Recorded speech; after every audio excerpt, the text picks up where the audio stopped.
અમદાવાદના મણિનગરમાંથી શંકાસ્પદ પનીર ઝડપાયું છે। રાજસ્થાનથી લક્ઝરી બસમાં 408 કિલો પનીર લવાયું હતું। એએમસીના ફૂડ વિભાગને બાતમી મળતા વોચ ગોઠવી હતી। મણિનગરમાં પાર્કિંગમાં પડેલી બસમાં તપાસ કરતા જથ્થો મળી આવ્યો છે। લોફેટ પનીરનો જથ્થો સીઝ કરાયો છે। નરોડા અને મણિનગરના 2 લોકો લેવા પનીર આવ્યા હતા અને રાજસ્થાનના જોધપુર અને પાલીથી આ જથ્થો આવ્યો હતો।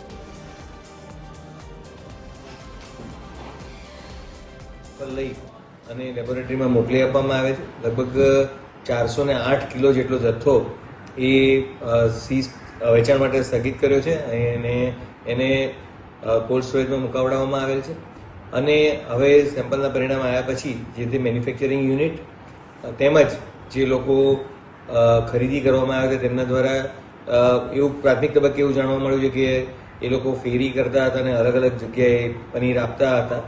તો એની ડિટેલ મેળવવાની કાર્યવાહી હાલમાં ચાલુ છે કે કઈ કઈ જગ્યાએ આપતા હતા અને જે ધારાધોરણો અનુસાર એમાં કાર્યવાહી કરવામાં આવશે અને જો કોઈ આ પ્રકારે જાણવા આવશે તો આગામી સમયમાં પણ તેમની વિરુદ્ધમાં કડક કાર્યવાહી કરવામાં આવશે।